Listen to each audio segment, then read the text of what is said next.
Hello friends, it's Kayla. It's one of my favorite times of year to read YouTuber favorites from the year prior. This year, the stakes are high because we have all of the social medias going against each other. Can I find the best books from TikTok, from Instagram, or from YouTube? I already did one episode where I read my channel members' favorites, so people who are subscribed to me who have similar tastes to me, and I got 15.5 points. So to beat that, we need to get 16 points with YouTube, and we'll see if that happens by the end of the video. But first, I need to figure out my TBR. I have hundreds of videos that I have scrubbed over the last month preparing for this video. I haven't watched any of them technically, listened to the pitch of any of these books, but I've been jotting down the people who have the most in common with me. This isn't about reading YouTube's favorite books. Just like it wasn't about reading my members' favorite books as a collective. It's about finding individual people, folks who typically rate the same as me, and then reading something that they love to see if I love it. If I was just reading the internet's favorite books, like every single one of these installments in the series would be the same selection of books. So what we have to do first is pull up this playlist. I will link this down below. I added I think 100 people to it, some who have things in common with me, some people who I just discovered maybe I would want to recommend to you if you are looking for new booktubers. There are so many of them. This is the most amount of favorites videos I've ever had to scroll through for this video. And now I have, I think, 7 people who have things in common with me and also don't have things that I hated in their favorites video. Because a lot of people, I may have 8 things in common of their top 20, but then they also listed 5 books that I absolutely hated. And I'm trying to keep my best chances of actually loving things. So these are all people who had at least 7 things listed that I also loved. First up, the most in common, I think, was definitely Sharni. Okay, I think I'm ready. I have the books stacked in front of me and I'm ready to tell you about my favorite books of 2024. I say this every year, but this is truly my favorite time of year. Everyone just gushing over their favorite books that we read. Some things we both loved here: Emily Wilde's Encyclopedia of Fairies, The 7-Year Slip, Every Time I Go on Vacation Someone Dies, Every Heart a Doorway, Minor Detail, Chlorine, The Memory Police, In the Dream House. There's so many here and I love it. Natural Beauty, Black Cake. And then let's listen to her talk about a couple of the contenders.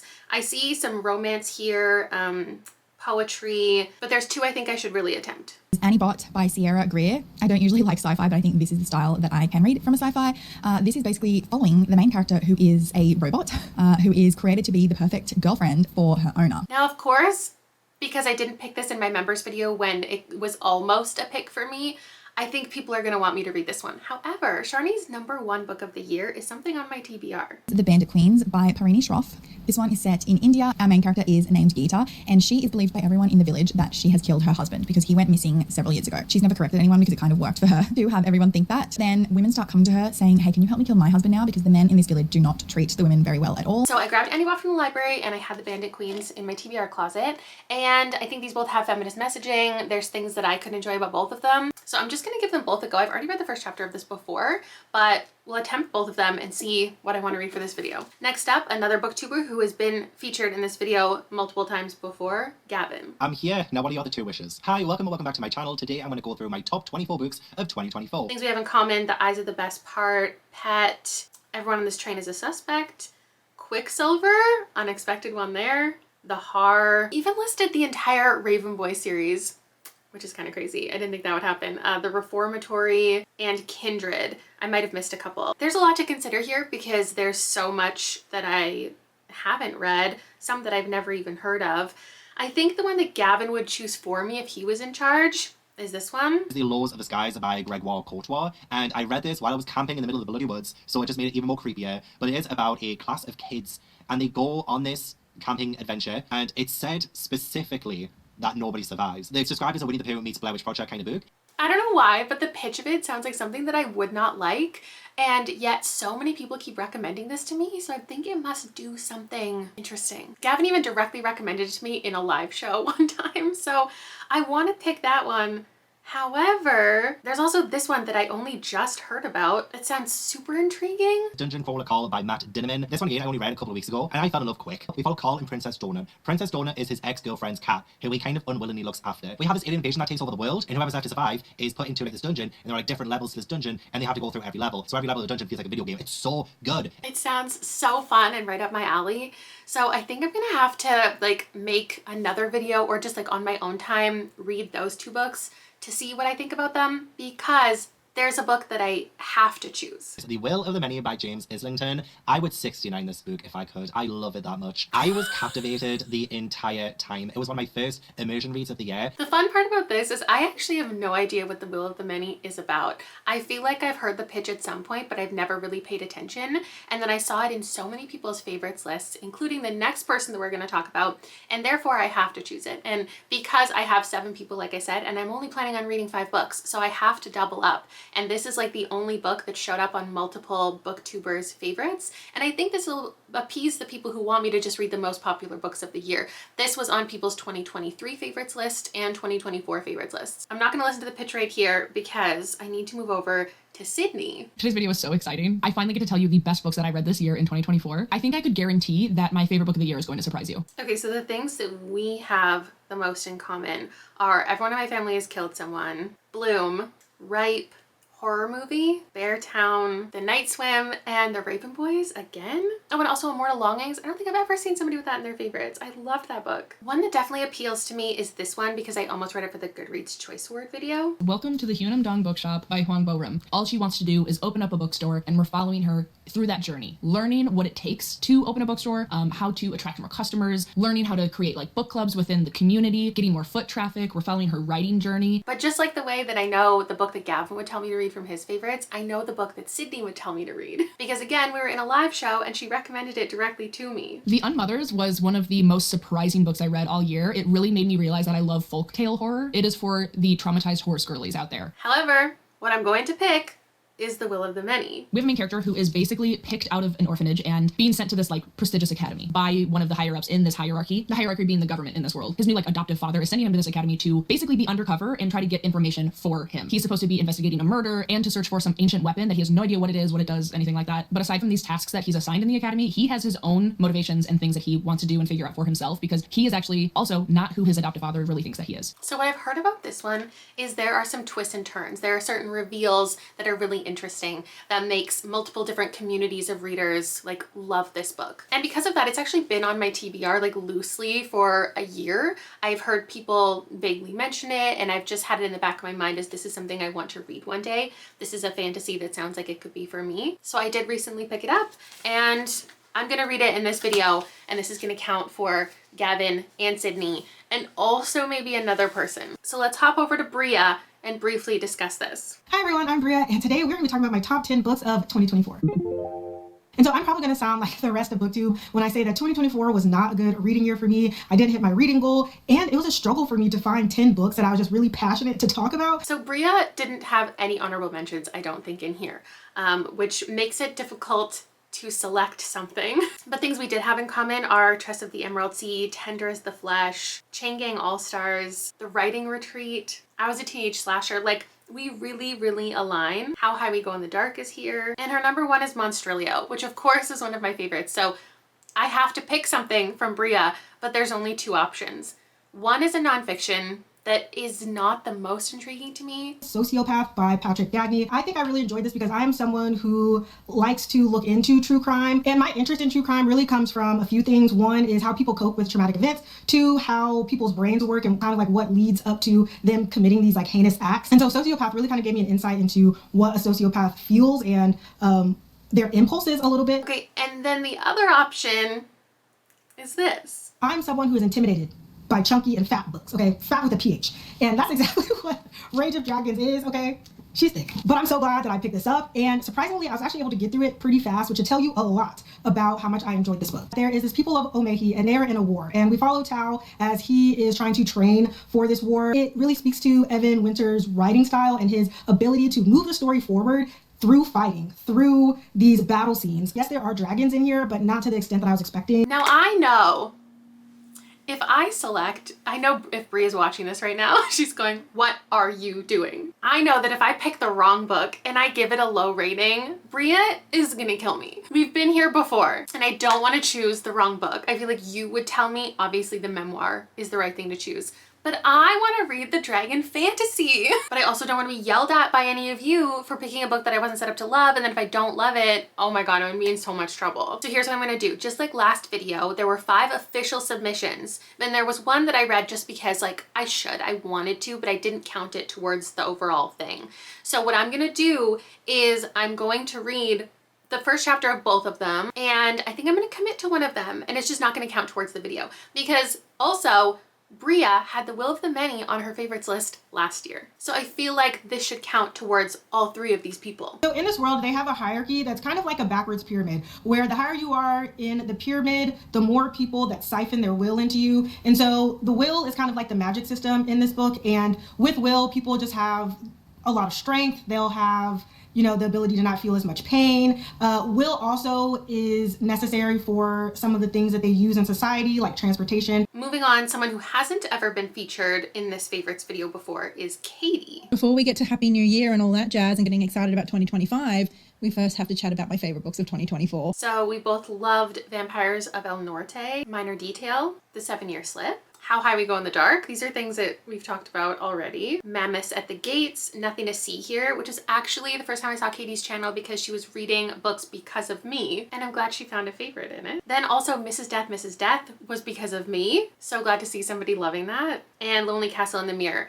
There are quite a few things that I have to choose from. Daughter of the Merciful Deep by Leslie Penelope, taking inspiration from different elements of Black history in America and adding a bit of a speculative fantasy element. This book is inspired by the history of drowned Black towns in the American South. That absolutely sounds like it would be for me, right? Behind You is the Sea. Another book sold as a novel, but it's more interconnected short stories that I just loved. We follow a different character from this Palestinian American community in Baltimore. I think it's essentially 3 or 4 different Palestinian families, and they're all from very different backgrounds and different walks of life. We meet each one of these characters at pivotal points in their life. So often when they're at their worst. So I grabbed both of these from the library and I'm gonna give them both a shot, but Katie's #1 book of the year is the one you're all gonna tell me to read. My favorite book of the year is Clara and the Sun by Kazuo Ishiguro. I read this back in January and I knew back then that this was going to be my favorite book of the year. If I could have, I would have placed a sizable bet. Like, I was so confident, and here we go. Here we are at the end of the year, and this is absolutely my favorite book of 2024. This is something that gets recommended to me all the time. It's on my TBR shelf. Everyone tells me I'm gonna love it. I don't know why I've never actually picked it up. Granted, it was sent to me. I didn't purchase it, so it's on my TBR, but like, I don't feel super invested in it. But it's about an artificial friend named Clara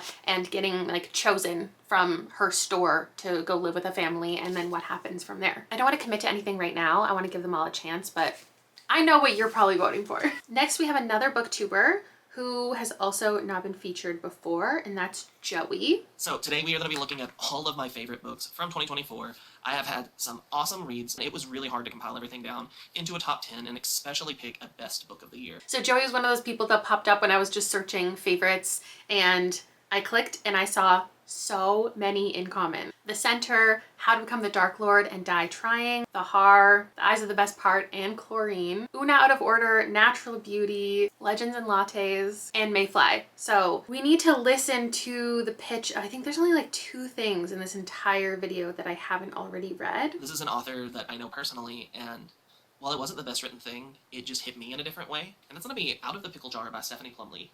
I used to work with Stephanie. But then we have a horror that I think people would tell me that I definitely need to get to because people have been telling me to read it for a while. The Watchers by A.M. Shine. I was obsessed with this when I read it. I feel like more people dislike this than like it, but I remember watching Jordaline reads and how much she gushed about this. I just had to finally give it a try. There was just something about the atmosphere of this book I loved. I loved the like locked roomness almost of like these people that are like trapped in a forest. So Jordaline also has recommended this directly to me when I was doing the video that was like, what's the best plot twist you've ever read? This was suggested to me. I think a couple other people might have mentioned it too, and I've actually had this on my TBR, not my physical TBR, I just got it from the library, for years. I put it on there and I've seen a bunch of people read it since and say like, oh, I heard about this from Kayla. It's one of those books that like people have read because of me, but I haven't actually read. And since we have so much in common with our horror reads, I feel like this is a good idea. Also, I have remained unspoiled all of these years. There's even a movie based on this that I think I might want to watch,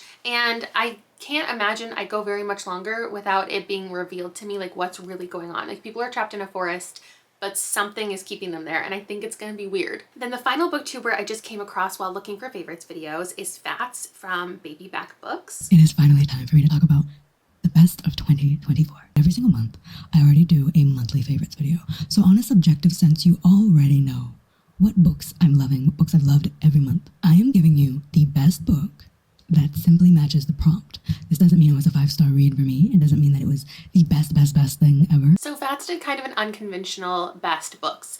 I scrubbed through and I found all the things we have in common, which I'll tell you about now. This is How You Lose the Time War, Circe's here, Men We Reaped. There's a whole bunch of different genres, and we agree on our thoughts for Tender as the Flesh, Come From Me with Apples, An Unkindness of Ghosts, and Behind Her Eyes. And as I was scrubbing, the things were popping up and I was realizing this was more of a superlative video. So I ended up going back and watching those monthly favorites because all of their favorite books don't actually appear in this best, and some of these best aren't necessarily all of their highest ratings. There are so many other books that we totally align on, and I've just been watching their reviews for the last couple days. And something, I actually don't even remember which video it was in now, but I'll pop it up here. They mentioned Elegy for the Undead, and it's just very rare for me to come across queer horror that I've never heard of before, and I immediately bought it. Jude and Lyle, they're a couple, and this book is such a small book, and you just get a snapshot of a relationship as it at first meeting and as it grows and falls apart. You get into a story of grief, you get into a story of loss.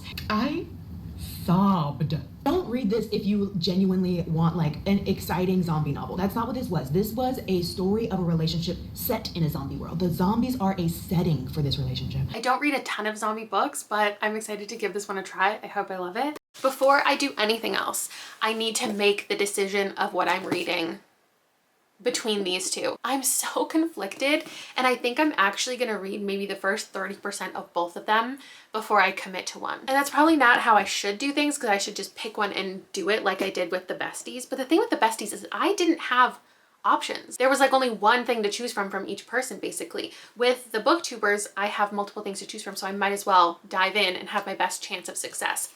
I agree that Annie Bot is an interesting premise.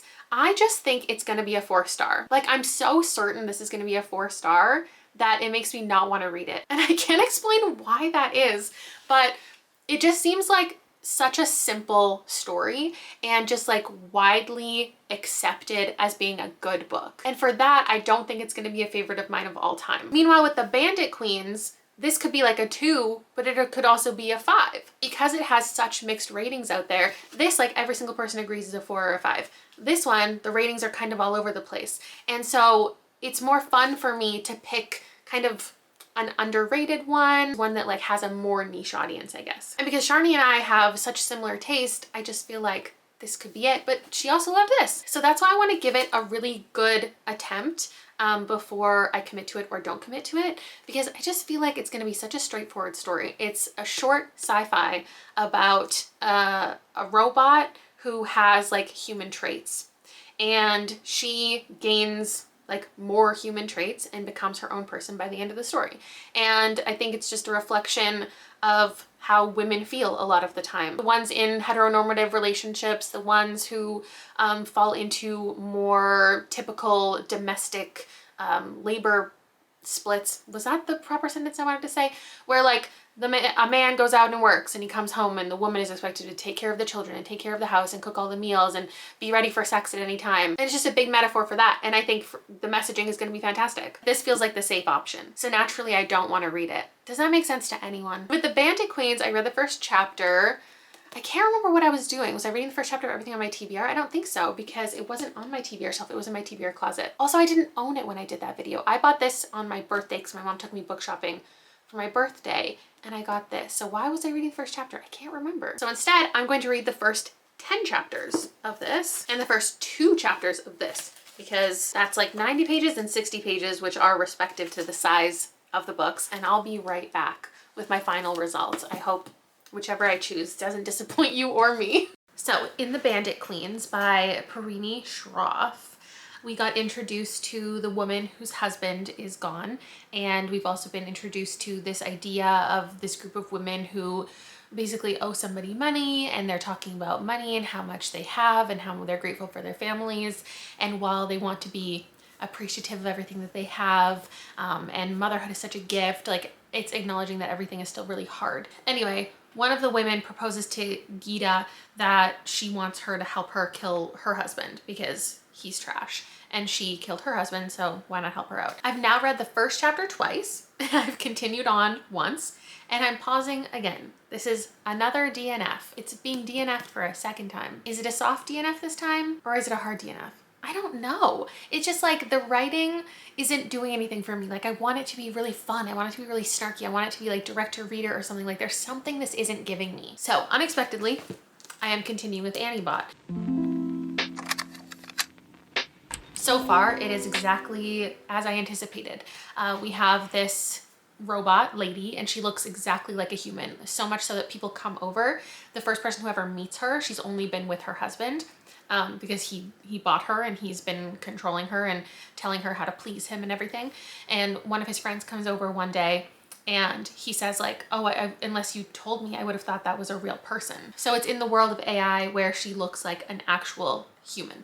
And does it say in the synopsis that somebody, it doesn't. Okay, there is something that causes a bit of tension between the two of them. Like there's this new introduction of something in the house that is causing them a little bit of issues and is making Annie insecure as she can be, and making, like there's a moment where she wants to have a certain interest and she's being controlled and doesn't necessarily want to be controlled. She has to go for like checkups, like tune-ups at this place that does that for robots. And she's becoming more interested in her own like personality and how she herself functions.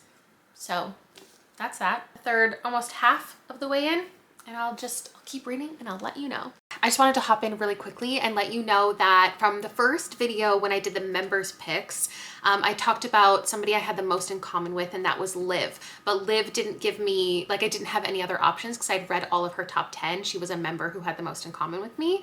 And she has since put out a YouTube video. And so I'm also counting her as somebody in this video. So I went through her favorites video and Annie-Bot is indeed on there. She had a couple other really intriguing things for me to pick from, and I would be happy to read more from here, but I just wanted to let you know I am also counting Annie-Bot for her, and I'll put her on the playlist. Make sure you watch her favorites, and everybody else in this video, go show them support and subscribe, because if you like the things that I'm reading, you'll also like their channels. Okay, back to the regularly scheduled vlog. What's so crazy about this book is I'm only 150 pages in, and every page I flip, I'm like, how is this book not over? Like it feels 3 times longer than it actually is. I don't know if it's because the chapters are so long. This whole thing is only like 8 chapters. I don't know if it's just the fact that there's such, I don't want to say such little plot, because there has been in 150 pages, like a lot has happened, I guess. It kind of turned into a road trip story for a bit, which you know I'm not into. There was this kind of climactic moment and we were going to get some type of reveal or something that I really want. I want a twist. I want something really interesting to happen in here, and then I want it to end. And that could have happened about 10 pages ago, and now I still have 100 pages to go. I'm sure more interesting things are to come, but I've literally been reading this on and off, obviously, but for like 7 hours, and it just won't end. So ultimately, Annie-Bot for me was fine.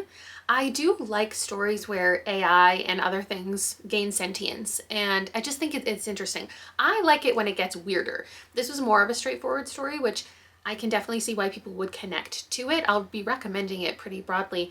I think you can appreciate the story of this woman, robot, who is getting her own life and finding things that she cares about, challenging the life that has been given to her.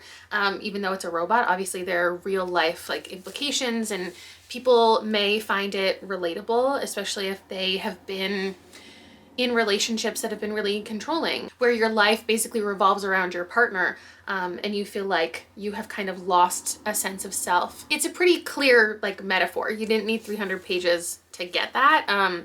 It feels like something that could have been written 15, 20 years ago. It's not like special and unique in any way. It doesn't do anything outside of the box. Objectively, it feels like a 4, and like I get it. For me and my reading, it was a 3. It was a little surface level, but obviously good messages, and the writing was fine. So Booktube currently has a 3, and we'll see how the next one either brings it up, well, it's going to go up regardless. But is it going to beat out the members' ranking? We'll see. Oh, actually, I'm still here. I'm not going anywhere. I don't have either of the next two books that I'm considering reading, and that's for Bria. Now, I know that I have The Will of the Many coming, and so I don't feel like I have to read either of these two if I don't want to, but I am going to give them both a shot. So I have the audiobook of both of them, Rage of Dragons and Sociopath. I'll check in with you with both of them once I listen to like a good, I don't know, half hour of each. I return to you humbled. I read fantasy. Sometimes when I read maybe like some high fantasy in a row, like multiple things, I will get comments that are like, oh my God, you're in your fantasy era. I love watching you read and love fantasy because it doesn't happen very often. And in my head, I'm always like, I read fantasy. I read fantasy. Fantasy is like one of the biggest stacks at the end of the year that I read as far as all the genres, because like a lot of things are speculative. So I put it in this like fantasy speculative stack. I don't read this kind of fantasy, and I'm reminded that this kind of fantasy is like a lot. It's a lot. I listened to too much for how much I wasn't grasping the story. I think it's hard to pinpoint like what kind of fantasy that I love because I read some different things. I don't love like the super cute cozy fantasy all the time. I do occasionally. And then the more like high fantasy, I do enjoy some of the time, but there's like something in the middle. Maybe it's more paranormal fantasy, light magic fantasy. Because I really thought I could read that. I can't read that.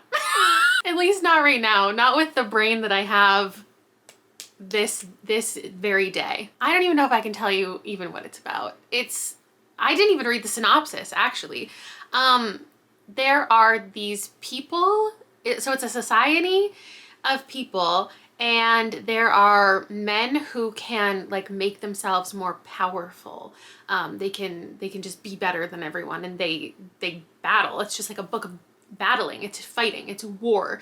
And then when they're not fighting, they're thinking about the fight. They're not being able to fall asleep because their minds are taken over by what's about to happen the next day or what just happened and all of the destruction and the death. And then the women, every like 2,000th woman has the ability to like bring the dragons down, like make the dragons arise. And then there's fighting with the dragons. It has such a high average rating, and so many of my friends on Goodreads have given it 5 stars, and they're like, this is so underrated, this is so incredible. This is like the dragon fantasy that I've always wanted. Like, I don't have a dragon fantasy I've always wanted because I don't like dragon fantasy. And I thought this is where I was gonna start with dragon fantasy. The person I was an hour ago, let's just give it up for her. Okay, so I'm gonna recommend it to you if you like dragon fantasy and you haven't read this. I bet it's so good. I bet it's so great. And yeah.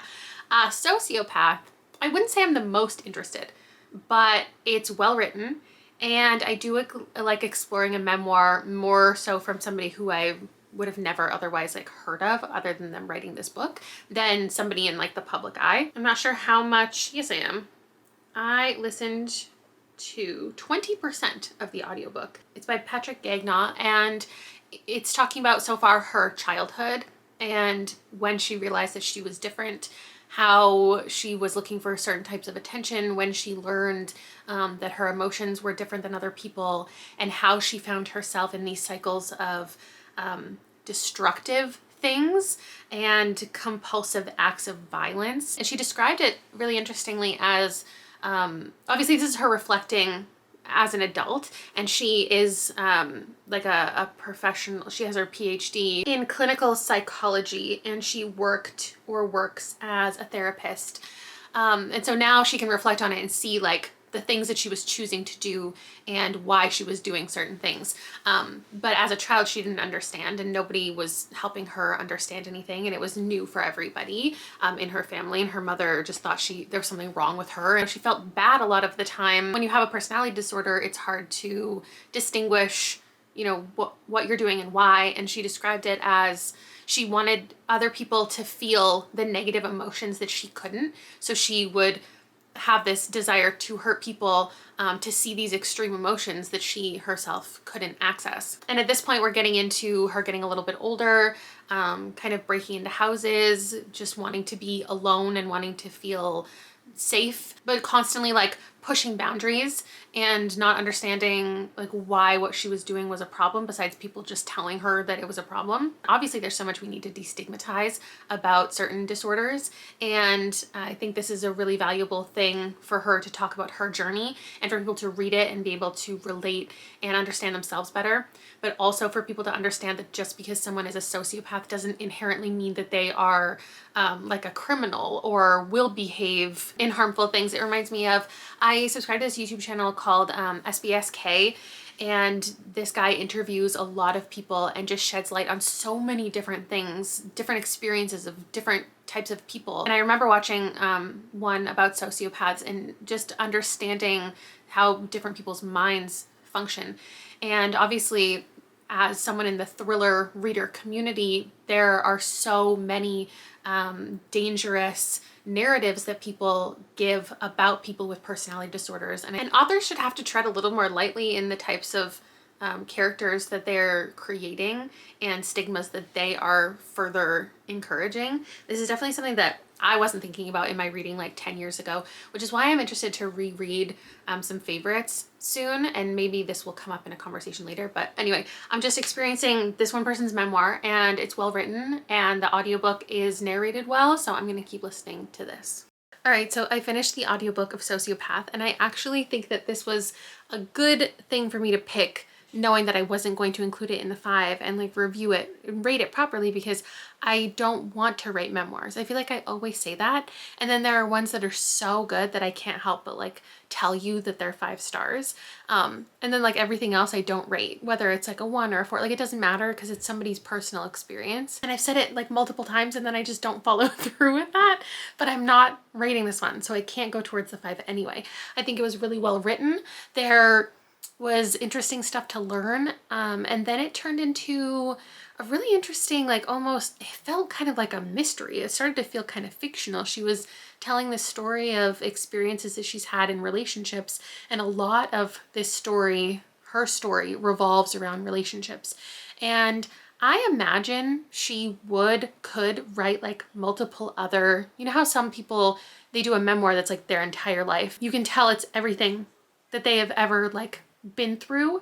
This one, I feel like there are probably so many experiences she must have had, and she wanted to focus on the specific moments that had a large impact on how she understood herself or people around her, or how people around her understood her better. And so it really was focused a lot on these 2 relationships with these 2 different men and kind of what they taught her about herself and how to interact with people. And obviously that is the story she wanted to tell and the focus that was important for her memoir, so it doesn't matter how like I felt about reading it. But the way she was talking about this one man, I need to like check her social media now, because she talked about this man, David, a lot.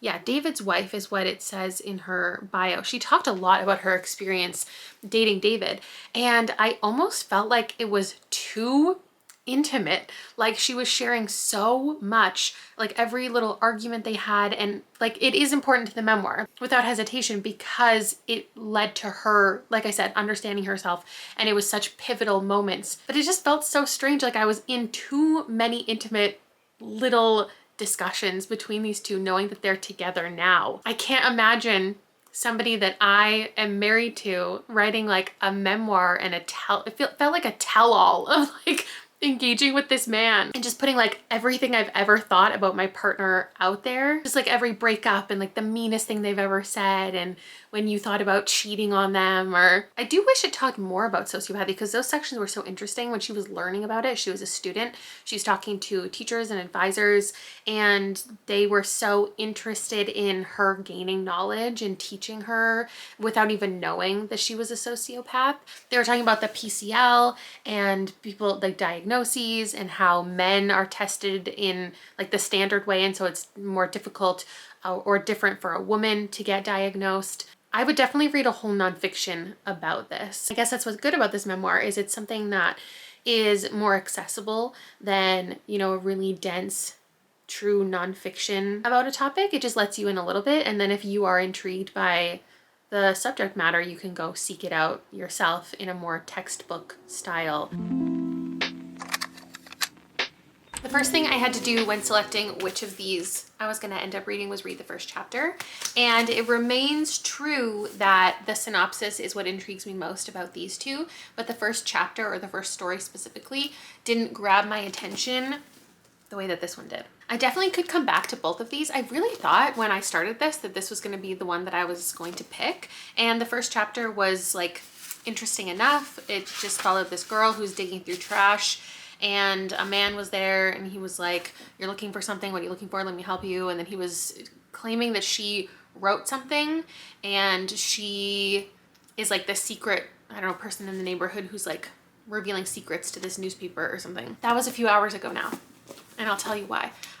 This first story I think is interesting, and I definitely see where Katie's coming from about certain conversations and how people feel about the stories. And yeah, I think I could come back to, well, actually, you know what? This color scheme,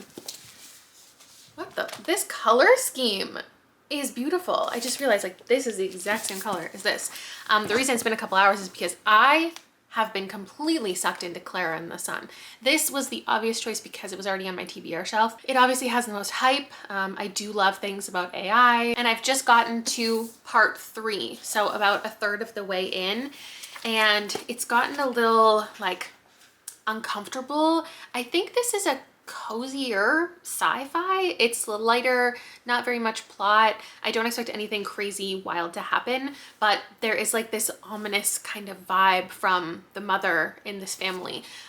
Clara, the book kicks off. The first chapter was just so, it felt kind of like basic, what I was expecting, but it was so intriguing, something about the writing. It's following Clara, who is an AF, an artificial friend, and it's not really described of what the artificial friends look like. I can't tell how human they feel. I also can't tell how far into the future we are, which is a very interesting choice.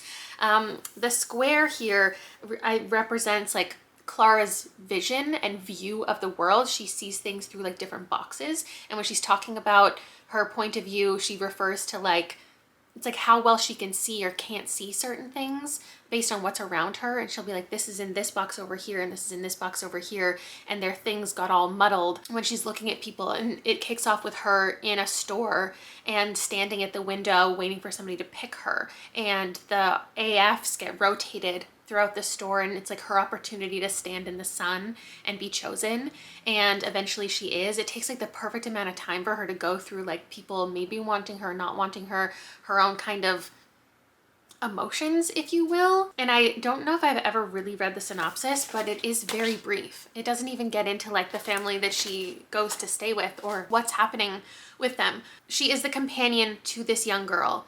And what I really like about it so far is Clara has she's like a robot, so her viewpoint is very naive and innocent. She's not like an all-knowing, has a dictionary in her head, a Wikipedia, and like knows absolutely everything. More about her like just being a friend. That's what she is designed to be. And so she recognizes a lot of things. That's her biggest strength, is like she notices when someone is doing something a different way, or she notices like little intricacies about this young girl, and she's just there all the time to be a friend, to be somebody who is like protecting somebody. And because she has this naive and not really understanding of the world, she will look at somebody lying on the street and think, oh, they must be dead. There's just like, there's alive or there's dead, and somebody was lying on the street. And then in the morning when the sun came up, the person was awake, and she was like, the sun is like kind of her religion, because that is also what charges her. She has solar panels, so she sees the sun as something that's like can fix anything. And I feel like it's going to get really sad because she's going to learn that that's not reality, and like some things are just broken or sick, or I don't know. I just feel this kind of melancholy tone with a pretty soft, like simple book. And I'm not going to tell you anything else about it because I feel like that is even like way more than I guess the book wants you to know. Okay, I literally just closed the book, so I haven't taken a single moment to even think about my thoughts. My initial reaction is it was a 4-star and it was so good. And I wish that it took a little bit longer for the book to let you know like what was kind of going on. It does remind me a little bit, like there are some concepts I find similar to the other book that I've read from him that I really did not like, but I liked them all in here. I liked how it was explored. And there are so many authors that I've read from a lot that I say I could recognize their writing. Like if you gave me a book and blanked out all of their names and everything, I would know that it was their writing. And for some reason I was thinking about that the first half of me reading this. I was like, I couldn't recognize this author's writing because I think he does such a good job of embodying a character or a different writing style for other. I've DNF'd a couple of his other books actually, and they're always so different, which is such a great skill, but they have so much in common thematically. And by the end, I do think I could have clocked the author. It did drag on a little bit. I don't know if I love the time jump that happened. Maybe I would have liked it if it did it a little bit more or not at all. It could have been a 5 if it was a little bit shorter, if it withheld information from me a little bit longer, because there could have been the opportunity for a reveal, but it was definitely leading us to that. It wasn't like the oh my god moment that it could have been. And maybe that doesn't align with his style anyway, like he doesn't want these big plot twists, but I do. Regardless, it was beautifully written. I definitely get the appeal of this. I would recommend it pretty broadly, I think. And I love that I read 2 AI books this week that have so much similarities as far as how the AI is functioning. But they were so different. They had different intentions, different writing styles, different character voices for sure. And I think that's really cool because they've both been recommended to me pretty equally. And I'm glad this video is what made me finally read this because it's been in my TBR closet for so long, like years. I hadn't even read the first chapter of it. Otherwise, I might have read this one earlier. Good morning. On the agenda today, I'm going to tell you about The Watchers. I'm going to finish reading The Watchers. And my other big goal is to figure out this bin of stuff and where it's going. So this is everything. Well, there's a couple things in here that I was just looking at my shelves and I pulled off because they didn't get the highest ratings. And I was like, I don't need to keep these because I've gotten better at unhauling lately. But then there's like always a chance that I film a video and I really want this for some reason. I want to show it. I want to remember the ratings that I gave things, but I'm basically going to organize 2 bins today. This is everything I didn't like in 2024 that I'm ready to get rid of, plus a couple other things, like I said. Half I'm going to take to my local used bookstore and try to sell them. She usually takes like a good amount of my books, but I think it's also because I curate what I take. I'm not just like throwing everything at her and going like, do you want any of this? I feel like I'm actually making it worth the time. Like this, she's probably not going to take one of these, but she probably would buy The Quiet Tenant. So I don't know if I've ever tried to sell her something like directly from Amazon, because I don't typically buy books directly from Amazon. YA stuff, yeah, I'll definitely just put in a free little library. The women's shelter is not taking books right now because they got a whole bunch for Christmas or the holiday season. And ARCs obviously should go into a donation and not resell. I wonder if she would take this. Okay, so for The Watchers, I would say 40% of the way through.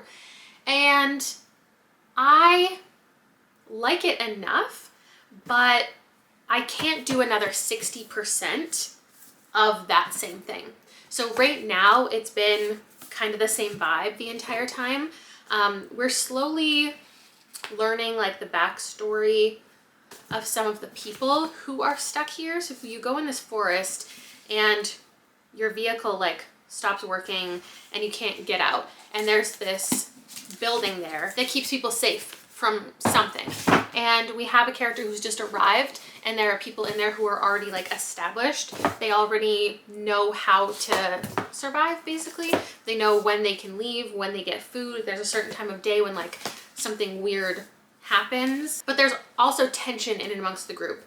And would she take this? So we're slowly getting a little bit of backstory for the characters, but it's not like plot. It's not like we're jumping back in time and learning stuff. but we'll get little snippets of them saying like, oh, I was married and this is what my marriage was like and this is what my life was like before and this is how I came to be here. The synopsis gives you very little, but so that's all I'm going to give you. Mina is our main character. She has arrived at the place. She's just getting an understanding of what it is, but nobody really knows what it is. It's just like there's a threat and they're trying to stay safe, and it's been like fine enough, but anticipatorily, what? I can't do that for another 60%. Like, a shift needs to happen pretty soon for it to keep my attention. She'll take that. Like, if it's just this vibe the entire time, and then at the end we get a fantastic reveal, like, that'll be fun. And that is kind of feeling like what the vibe is going to be. But I just don't think that that type of story could get more than like 3 stars from me, you know? I do have a couple of theories. I obviously can't talk about them here because they would spoil what's happening. I have like 3 different theories. There could be so many things going on. Here's where I get annoyed with myself. I put 20 tabs in here, 1 for each story, and then really didn't care for this collection. But my rating is on each of the tabs, and I don't want to donate the book because I don't think people would really care what my ratings are. Here's everything that I'm gonna donate. Here is my used bookstore selection I'm taking. My guess is 50%. She will take 50% of these. Oh my god, I forgot I had another bag. Here's the actual updated ones. I was like, surely there's something missing. Yeah, this whole lineup are also things I didn't love. And in that bag, I found a library book. How terrible. I almost donated this.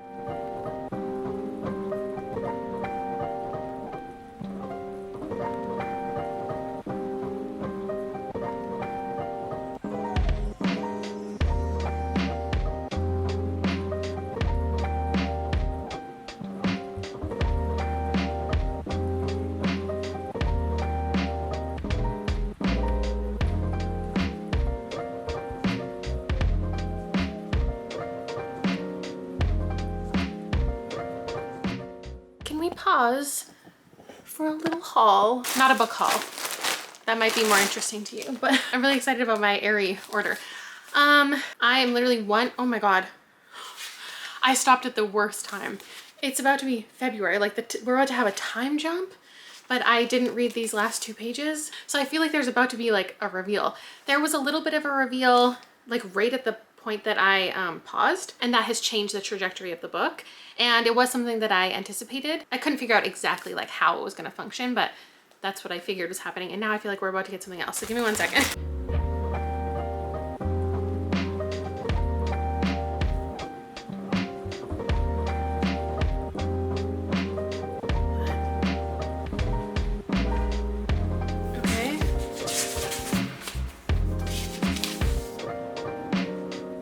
It wasn't a reveal, it's just a shift. Strange. Okay. I wonder what's going to happen. I wanted their short sleeve cardigan when it came out last time, and I didn't get my hands on it before it sold out. They just relaunched, and I got the cream one that I wanted, but they also launched this green, and it's like the exact green that I love. Let me pop these on. I have so many sleeveless dresses for summer, and I want to wear them in the spring, and I just never know what to wear with them. This is a little frumpier than I would have liked. Maybe with it open. I hate when things look good on the website, girls, because they're paid to look good and stuff. And then I put it on and I feel like I look like I'm going to church. I just thought maybe it would be a little more cropped. Okay, I like this one more. Obviously not with this color, but I think the fit is a little bit better. I like this one. Okay, now that's the spring vibes that this needed, I think. Oh, my husband's home. I'm so like annoyed. There's that much left. There's still 50 pages to go because things need to be resolved. But I'm just so annoyed that I definitely predicted this. It's kind of laid out for you earlier, so maybe there's going to be another reveal. That'd be great. But I just feel like there could have been something that was withheld from us longer and that wouldn't let me know that this was happening. I like what's happening. I think the concept is really interesting, but there were too many clues leading me here before what feels like a reveal. But hopefully there'll be something else juicy. Oh my god, I think I'm about to be on the news. There are these people filming something with big ass cameras. Oh, there's a drone too. Oh, the drone's looking right at me. Hey, that lady's wearing sweet legs. I don't know what is happening. Anyway, I That was an abrupt way to start today's portion of the vlog. I need to let you know that I fell asleep reading this. Was it because I was bored, or was it because, oh man, there's a guy with a huge box of books going to the used bookstore before me. I mean, that's kind of perfect because I need to finish this book. I'm at March and I don't really care. 15 pages left. I fell asleep with 15 pages left last night. After like you get some answers and there's just some investigating going on, I think I lost interest and I just didn't care about the ending. So I'm gonna finish it now. There's really nothing more I can tell you about it besides everything that I've covered. It's definitely a 3 and I see why people would like it. I would recommend it to certain people. I just wish I loved it more. That's the feelings that I'm left with, but I will finish it right now before I run into the bookstore. I'm gonna give her some time to go through his box and then I'll bring my own box while these people film. They're gonna be able to see me filming in their footage, which is a strange concept. This guy keeps telling the little kid to not stare at the drone and he won't stop staring at the drone. They just have to keep doing the same take over and over again. Okay, I finished it. They're still, oh, that guy's literally leaving right now. His bin is still full. Oh, she did not want those. Okay, scary. They're still filming beside me, whatever they're doing, but they're pointed not at me, so it's fine. I feel like I'm not disrupting anybody. Yeah, 3 stars. I don't know. I didn't really care about the ending. It was a little ominous. It set up the series for sure. There's a sequel to this, which is not something I need, especially from horror, but there is kind of a mix of genres going on here, I feel. Whatever. Everyone who loves this, live your best lives. I'm really glad I got to check it out after all of these years of like wondering what it really was. And now I think the video has 10 points. And today, when I get home, I'm going to continue on with the next book, Elegy for the Undead, Undying, whatever that one was.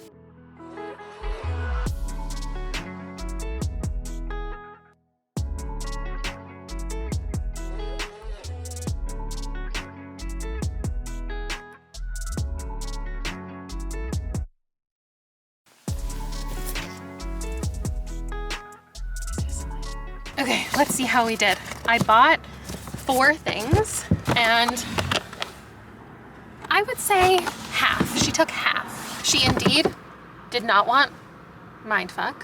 Oh, and didn't want these. Passed on the Lee Bardugo. That's surprising. And then there's a couple more. A lot of horror.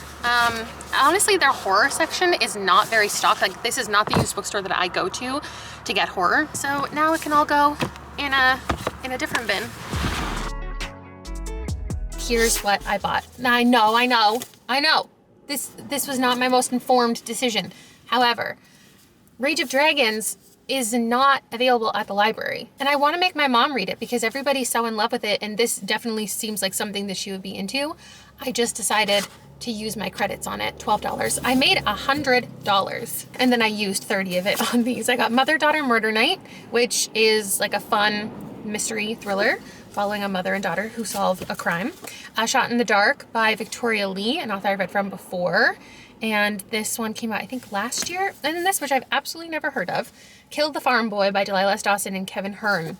And it says it's The Princess Bride, Shrek, and Monty Python. Like, it's about the chosen one and a fairy tale land, but not like the typical story you expect. This is very much for me. I'm not sure if it's gonna be a 4 or a 5 by the end. I'm a little over halfway. And it's so interesting how this creator, their wrap up that month was specifically books that they had read that they wouldn't necessarily broadly recommend and gave reasons why you shouldn't read some of their favorite things. If you know me, that's something I do all the time. I love to disrecommend things. I love to try to get you the right vibe. So I'm also gonna do that here because I know that there are some queer zombie books out there that are better comps, but I'm gonna point you to these 2 books specifically. If you hated Our Wives Under the Sea and then I woke up, I wouldn't necessarily recommend Elegy for the Undead to you. This is by Matthew Vesely, and it is exactly as pitched. It's about a relationship during a zombie apocalypse, but it's not about the zombie apocalypse in the same way that Our Wives Under the Sea is not about the transformation that these women are dealing with. It's about the grief that goes along with it. It's just about the intimate parts of their relationship. The same way that Woman Eating is a vampire story, but no, like that's not the point of it. The point is the internal grappling, and it's just very slow, very mundane. And Then I Woke Up is about a plague, but like not really. In this, we meet Jude and Lyle, and they are in a relationship, and it's about the beginning of their relationship and insecurity and just being so enamored with each other, but also like wondering, do I want more? Am I okay fully committing to this relationship, and maybe making mistakes along the way, and just how they interact with each other. And then also learning about this zombie apocalypse and how it's going to affect their lives, and how they have to live a little bit differently based on different areas around them, like getting infiltrated with these zombies. And it's just really beautifully but simply written at the same time. I think this quote, I was gonna say it's about love, but it's really about a bunch of things. This will do it for you or it won't. Now that you see my idea of love, you'll understand why I held back with Jude. It's like, instead of jumping into the swimming pool, we dipped our toes, then our legs, then our chest to make sure we wouldn't drown before we learned how to breathe underwater. To think the deepest love needs to fly high and free, like Icarus, is juvenile. I'd already flown too close to the sun, gone for the sky, and burnt up. The burn scars last forever. The days with Jude got longer, and with spring I found myself over at his dorm more often. We talked less like friends, less about our classes and favorite games and high school memories. We talked more like flirts, more about each other and the way his eyes were so blue, and it was so corny that I said that. I like to sleep, Jude said. I like to sleep a lot, I said. I like to sleep at least 24 hours a day. I'd prefer to die if I weren't so reliant on living. Jude nodded. I agree. Ugh. I like it. It's tender and it's beautiful, and it confronts mortality. There are some different time jumps leading up to a certain event, the aftermath, like far before. I love how it's hopping around. There's this ominous feeling that Our Was Under the Sea gave me as well, that I just think is pretty excellent. Okay, so, oh my God. Oh, that was so devastating. Oh my God. Okay. There was such heaviness in here. I don't know. It's just so much more lit fic. Like I need people to understand. Don't go into this expecting horror, like really. It's a love story with the backdrop of a zombie apocalypse. It's about dealing with somebody you love, encountering something horrific, going through something horrific. It's either a 4 or a 4.5, like wherever it is. I guess I have to commit to something because it's going on the best. I'm gonna call it a 4.25. I don't think it would have been improved for me if it was more horror or more zombies. Maybe if it was just a little bit longer in general, maybe even like another timeline in there, or just like a whole nother plot introduced. It just wasn't quite enough. And I can't believe it didn't hit me hard enough to like sob, because I felt it, but then it didn't like really kill me the way that I think it has affected other people. Definitely feels like something that was written during the pandemic as an outlet to put like the feeling of isolation, and you know, when people are forced together and they might not otherwise have, but especially people who are like early in relationships, suddenly you're in a lockdown and you have to spend all of this time together. Really glad I read this and can recommend it to a specific audience. I'll definitely be reading more from this author, and the video now has 14.25 points. So unless the last book, The Will of the Many, only gets 1, BookTube has beat the members, but we'll officially find out all of that tomorrow. It is our last chance for a 5-star. Could this be the one? I hope so. I posted my reading members favorites video, and somebody commented and they were like, this video is a lot more negative than I thought it would be. And I was like, same. I don't want this to go the same direction. So I asked my besties on Discord what chapters there was something that I should be vlogging for, like just my reactions, in case there's some types of reveals or twists, because that's what I've heard about this book.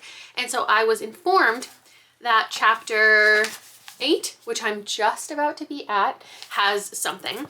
And then there was like chapter 20, chapter 37, and then apparently starting at chapter, 70, the final chunk is real good. So I think my goal is to read the first half today and then my second half tomorrow, and I will have reading sprints, and then I won't have to film myself reading the second half. It'll be live on camera. So I am 75 pages in. I really like the style of it. I like that we're following a main character and just the information that we're getting. I find it interesting, which is great. And we've basically gotten the setup that's in the synopsis, I think. I tell them my name is Miss Tillman. I tell them I was orphaned after a tragic accident 3 years ago, and that good fortune alone has led me to acceptance into their most prestigious school. I tell them that once I graduate, I will gladly join the rest of civilized society in allowing my strength, my drive, and my focus, that what they call will, to be leached away and added to the power of those above me, as millions already do, as all must eventually do. I tell them that I belong, and they believe me, but the truth is that I have been sent to the academy to find answers,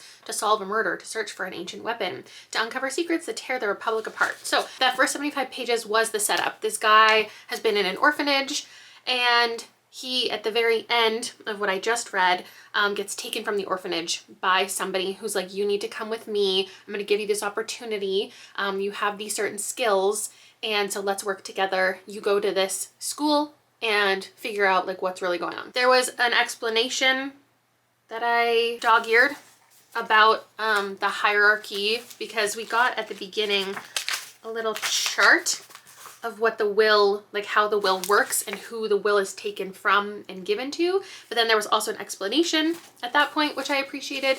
And then I also tabbed basically how everything got to be the way it is. The city's burning, whole nations erased in a moment because of this big event. There might be a weapon from back then that has the potential to be very dangerous. And so maybe that's what he's tracking down at this school, but also it's a little bit shrouded in mystery still of exactly what he's trying to uncover. But then he also, I guess we're gonna learn, has his own secrets.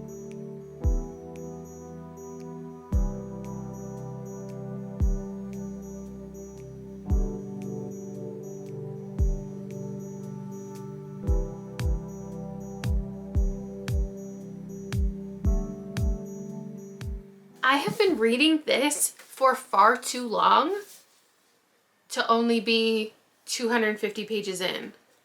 Like, that just doesn't feel right. It feels like I've read 400 pages at this point. I like Viz as a character. I mostly like the style of the book. I really like the writing. I think Viz is just like a little too perfect. He's the kind of character that's just like so bad and so strong. It took a while to get to the academy because there were some things in his way. And as an orphan being brought into this family, he has certain expectations on him and a certain amount of training he needs to do before he even goes to the academy, which is like more training. And I don't think I really understand certain things that are happening, but I think there are like games to come, like trials where they're going to be, the kids in the school are going to be tested. But even like the magic system is kind of vague. And so do I fully grasp the point of the school? And if the magic is supposed to be like related to the schooling, or if it's just like a regular school, I don't know. I followed him in a couple different classes and that was fun to read. He's like smarter than so many other people, just like he's stronger than so many people, just like he's like more self-aware than so many other people, and he's just like the best at everything. I don't know if that's my favorite character to follow. Also, he's not 17. Like, in what world is this a 17-year-old? He reads like, I don't know. This, you could tell me he was 30 and I'd be like, exactly. Maybe there'll be like a reveal. Maybe that's the reveal. He's a time traveler. I would believe that. It's just so interesting that like, I don't know what's to come. I don't know what I'm supposed to care about. Am I supposed to care about the relationships he's building? Am I supposed to care about the classroom stuff?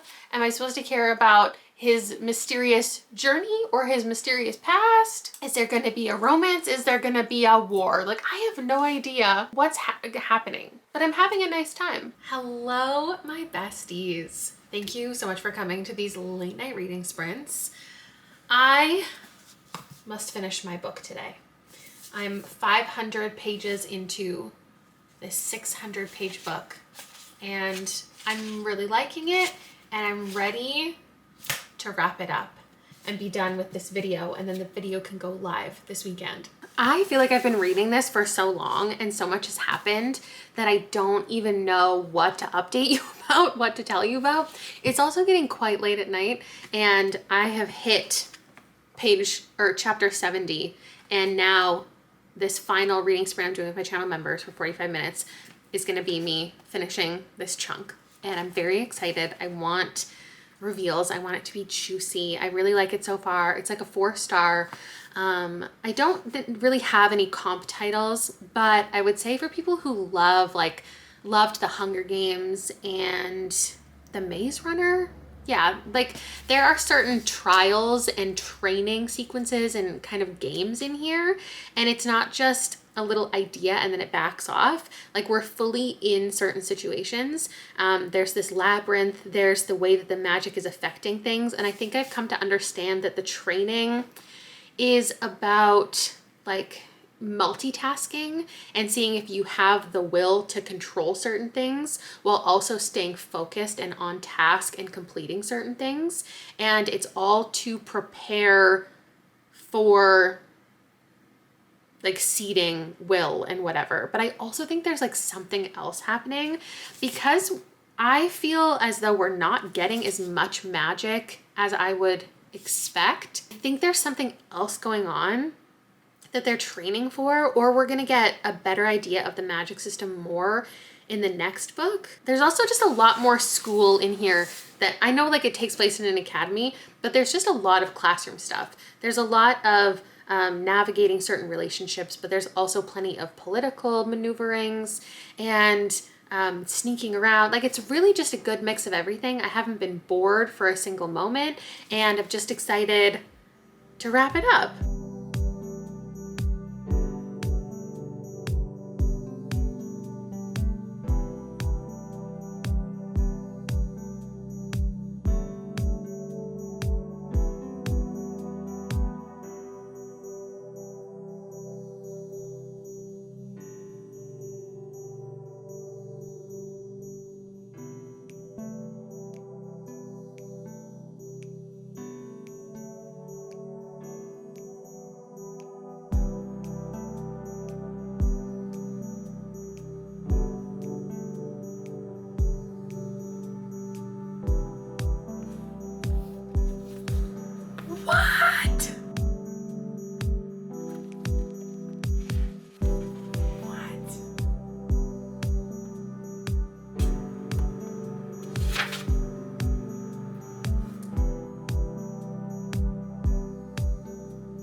Okay, I did have to pause and think about it for a second and kind of talk myself into a 5, but like there's no way that based on everything else that I've rated, the way that I rated it this year, and the way that this made me feel and the reactions it got out of me, that it's not a 5.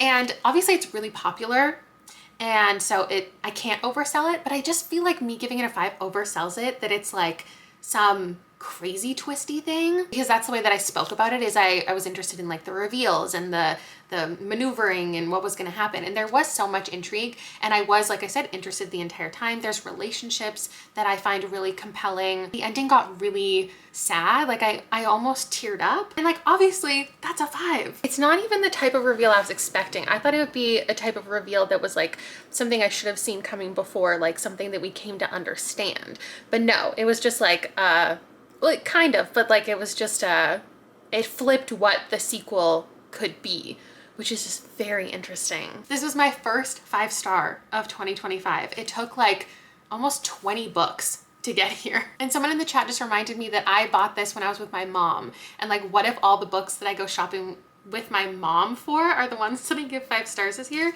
That's just so cute. So as far as Booktube is currently obviously winning. Who knows if they can hold on to this lead, but right now they have 19.25 points. So that's a wrap on episode 2 of reading people's favorites. We will see Book Talk and Bookstagram in February, and we'll see how those go. Hopefully as good as this one. Okay, bye.